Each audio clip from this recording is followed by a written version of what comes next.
Assalamualaikum warahmatullahi wabarakatuh. Kami dari kelompok Islam dan Gagasan Universal yang beranggotakan Nadia Arliza dengan NIM 20204029 dan Zairo Aniko Asbia dengan NIM 20204031. Cakupan materi yang akan kita bahas kali ini ada 6. 1. Islam dan globalisasi. 2. Modernisme dan puritanisme Islam. 3. Gerakan fundamentalisme dan radikalisme Islam. 4. Islam eksklusif dan Islam inklusif. 5. Islamisasi sains.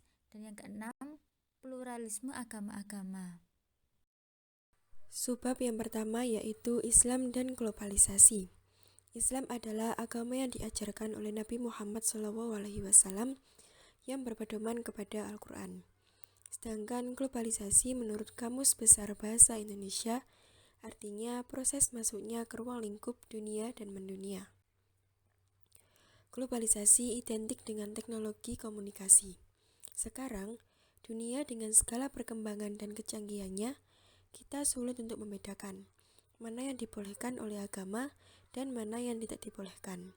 Karena segala sesuatu dalam bentuk apapun sekarang ini sudah terfasilitasi dengan mudah dan cepat. Dalam menghadapi globalisasi yang bersifat duniawi, umat Islam boleh mengikuti dan diberi kebebasan untuk beradaptasi dan hidup dengan gaya non-Islam selama hal itu tidak melanggar ajaran Islam dan masih dalam koridor ajaran Islam. Subbab yang kedua yaitu tentang modernisme dan puritanisme Islam. Modernisasi dapat dipahami sebagai sesuatu yang kontemporer atau mengikuti zaman dan menaklukkan alam semesta. Modern sebagai gerakan dapat dipahami sebagai motivasi yang menguasai pendidikan, teknologi, dan industrialisasi Barat, termasuk ide-ide tentang demokrasi representatif untuk didiskusikan bahkan dapat direalisasikan. Sedangkan puritanisme berarti paham dan tingkah laku yang didasarkan atas ajaran kaum Puritan. Puritan memiliki arti orang yang hidup soleh dan yang menganggap kemewahan dan kesenangan sebagai dosa.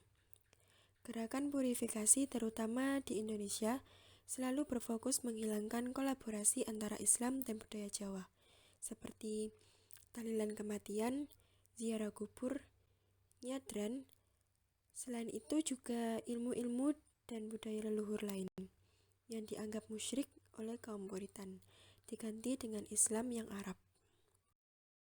Subbab yang ketiga yaitu tentang gerakan fundamentalisme dan radikalisme Islam.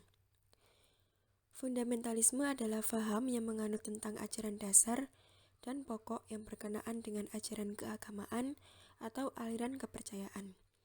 Sedangkan radikalisme dalam bahasa Arab diartikan mutaharif, yang artinya hal yang melebihi batas atau ekstremisme. Kelompok fundamentalisme lebih menekankan kepada ketaatan dan kesediaan untuk mengikuti perintah Allah dan bukan perbincangan intelektual. Karena bagi mereka, yang lebih penting adalah iman dan bukan diskusi. Menurut mereka, iman yang akan membuat orang mengerti, bukan mengerti yang membuat orang menjadi beriman. Pada intinya, istilah fundamentalisme memiliki tujuan tertentu yang tidak semua orang bisa mengerti dan memahami, yaitu memiliki tujuan untuk memperbaiki agama Islam dalam menghadapi globalisasi yang terjadi saat ini. Karena untuk mencapai tujuan-tujuan tersebut sering menggunakan cara radikal dan kekerasan, maka kaum fundamentalis dianggap negatif oleh masyarakat.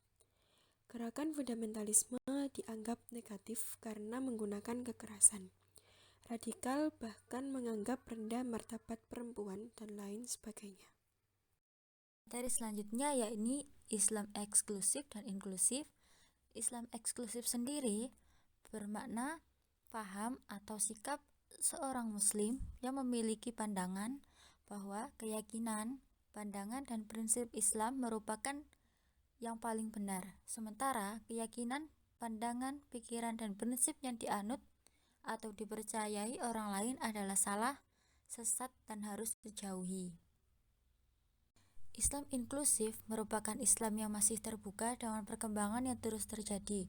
Terbuka dalam hal ini bukan hanya masalah berdakwah atau hukum, tetapi juga masalah ketauhidan, sosial, tradisi, dan juga menyangkut pendidikan. Selanjutnya, Islamisasi sains. Ilmu pengetahuan dalam konsep ini adalah bersifat universal. Tidak ada istilah ilmu pengetahuan tidak Islam atau kafir, serta ilmu pengetahuan bersifat objektif, berasal dari manapun itu dan dimanapun mengembangkannya. Namun, bagi mereka yang berpandangan bahwa ilmu itu syarat nilai atau value bound, penggunaan istilah Islamisasi sains yang dihubungkan dengan ilmu pengetahuan dianggap sebagai sesuatu yang sudah ada pada tempatnya. Ilmu pengetahuan yang dimaksudkan adalah ilmu pengetahuan yang dikaji dari nilai-nilai agama. Hubungan Islam dengan ilmu pengetahuan sangat erat kaitannya, karena Islam tanpa ilmu pengetahuan berarti buta, iman tanpa ilmu dapat mengakibatkan musyrik. Yang terakhir yakni pluralisme agama-agama. Pluralisme agama adalah sebuah konsep yang mempunyai makna luas berkaitan dengan penerimaan terhadap agama-agama yang berbeda dan dipergunakan dalam cara yang berlainan pula. Dalam menyikapi pluralisme di Indonesia sendiri, kita harus bersikap toleran dan menghormati serta menghargai pemeluk agama lain, serta memberi kebebasan bagi mereka untuk menjalankan keagamaan sesuai dengan keyakinannya. Tetapi, kita tidak boleh secara gamblang meyakini dan menerima agama lain sebagai agama yang akan kita jalani. Sekian presentasi dari kelompok kami, kurang lebihnya mohon maaf yang sebesar-besarnya. Wassalamualaikum warahmatullahi wabarakatuh.